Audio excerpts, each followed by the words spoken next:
Mengapa kesurupan terjadi? Menyelami psikologi di balik fenomena ini. Kesurupan bukanlah hal yang terjadi tanpa alasan. Ia adalah manifestasi dari ketidakmampuan untuk mengungkapkan yang terpendam. Kesurupan seringkali dipandang sebagai peristiwa yang tiba-tiba dan misterius, namun ada berbagai faktor yang berkontribusi terhadap fenomena ini. Dalam banyak kasus, kesurupan dapat dianggap sebagai manifestasi dari perasaan terpendam yang tidak mampu diungkapkan oleh individu. Ketika seseorang merasa tertekan atau menghadapi masalah yang berat, emosi tersebut dapat menumpuk dan mencari jalan keluar melalui kesurupan, yang seringkali dihubungkan dengan kehadiran entitas lain atau energi yang tidak terlihat.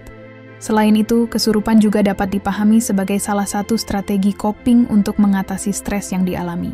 Dalam situasi tertentu, individu mungkin merasa lebih baik ketika mengalami kesurupan, karena hal ini memberikan mereka kesempatan untuk melepaskan beban emosional yang tidak dapat dihadapi secara langsung.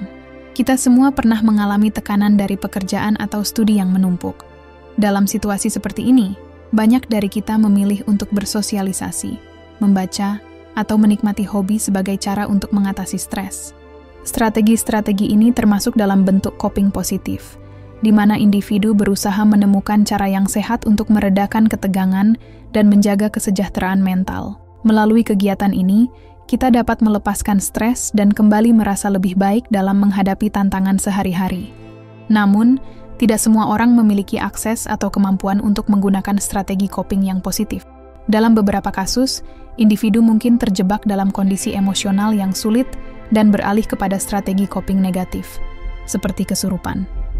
Kesurupan dapat dilihat sebagai upaya ekstrim untuk melarikan diri dari tekanan yang dirasakan.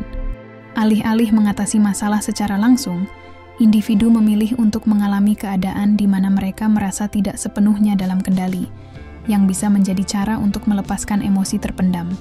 Bagi beberapa orang, kesurupan bisa tampak menarik dan bahkan dipandang sebagai cara untuk meredakan ketegangan. Dalam pandangan mereka, pengalaman ini bukan sekadar manifestasi negatif, melainkan suatu bentuk pelarian dari tekanan yang mereka hadapi. Hal ini menunjukkan bahwa persepsi tentang kesurupan dapat bervariasi, tergantung pada konteks individu dan budaya.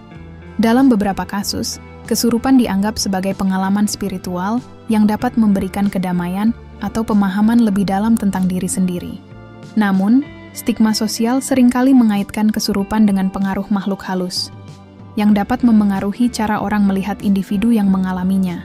Meskipun stigma ini ada, di banyak budaya, terutama di belahan bumi timur, kesurupan diakui sebagai fenomena yang wajar dan sering dimaklumi. Dalam konteks ini, masyarakat cenderung lebih memahami dan menerima pengalaman tersebut, menganggapnya sebagai bagian dari tradisi dan kepercayaan lokal. Penelitian psikologis menunjukkan bahwa, meskipun seseorang yang mengalami kesurupan merasa lelah secara fisik, ada perasaan kepuasan batin yang muncul setelahnya. Proses kesurupan seringkali memberikan kesempatan bagi individu untuk melepaskan emosi yang terpendam, yang mungkin sulit diungkapkan dalam kehidupan sehari-hari. Perasaan lega ini bisa menjadi penghilang stres yang efektif, meskipun cara yang digunakan tergolong ekstrim. Kepuasan batin yang dirasakan setelah kesurupan mencerminkan kebutuhan manusia untuk mengekspresikan dan mengatasi emosi yang tertekan. Dalam banyak kasus, individu merasa bahwa pengalaman tersebut memberikan mereka ruang untuk menghadapi dan merespons perasaan yang selama ini terabaikan. Penyebab kesurupan dapat ditelusuri dari dua kategori utama, faktor internal dan eksternal. Faktor internal mencakup kondisi fisiologis individu, seperti kesehatan mental dan pengalaman masa lalu, yang membentuk cara mereka merespons stres. Suasana hati yang tidak stabil juga berperan dalam memicu kesurupan, di mana emosi negatif atau tekanan yang berkepanjangan dapat mendorong individu ke dalam keadaan tersebut. Ini menunjukkan bahwa kondisi psikologis individu sangat berpengaruh terhadap kemungkinan terjadinya kesurupan. Di sisi lain, faktor eksternal juga memiliki peranan penting dalam fenomena ini. Pengaruh lingkungan, seperti budaya dan norma sosial, dapat memengaruhi cara individu menanggapi situasi yang menegangkan. Interaksi dengan orang lain, termasuk dukungan atau konflik sosial, juga bisa menjadi pemicu. Teori belajar behaviorisme menekankan bahwa setiap respons, termasuk kesurupan, dipicu oleh stimulus tertentu, baik berasal dari dalam diri individu maupun dari interaksi dengan lingkungan sekitarnya. Ketika membahas tentang stimulus, penting untuk memahami dua jenis yang berbeda, faktor internal dan eksternal. Faktor internal mencakup aspek-aspek seperti kebutuhan, minat, dan kepribadian seseorang. Kebutuhan individu, baik fisiologis maupun psikologis, dapat memengaruhi bagaimana mereka merespons situasi tertentu. Minat dan kepribadian juga berperan dalam menentukan pilihan dan reaksi seseorang terhadap berbagai pengalaman hidup.